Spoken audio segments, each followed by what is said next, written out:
Hello, mga kabakyard. Magandang hapon sa lahat. Dito kami sa isip, paikot-ikot. Malamig-lamig lang kami. Makapasal pala tayo ng malamig. Ayan. Katikim lang tayo ng malamig ng katawan natin. Ma-refresh ang ano natin kasi lagi lang tayo sa bahay. Ma-refresh yung isipan natin. Kaya yun, pasyal-pasyal muna tayo sa isip. Kabili ng kunting gamit sa bahay. Yun.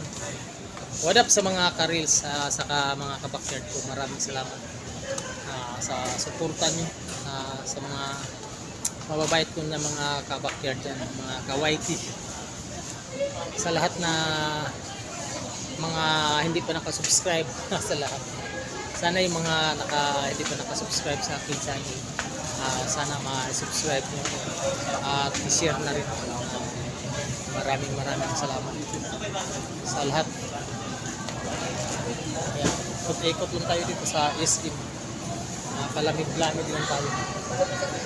Maraming salamat.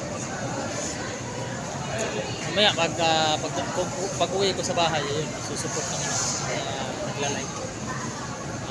Saka na ako mag-live pag nag-time. Upload lang. At ano lang, walang buhay na ina-upload. At least nandyan yung channel natin. Patuloy natin inaalagaan. Dating ng panahon pag may budget tayo, babalik tayo sa pagtulong sa mga bata, sa mga vendors, sa mga kalsada. Dapat natin magabigay ng pagkain sa mga lalo ng mga kalakal bigyan ng tulong kasi yan ang ginagawa sa atin. Ngayon nakatigil tayo dahil nawalan tayo ng trabaho sa sundot. Maraming salamat po mga kapatid. Thank you for watching sa mga silent viewers. Maraming salamat. Thank you.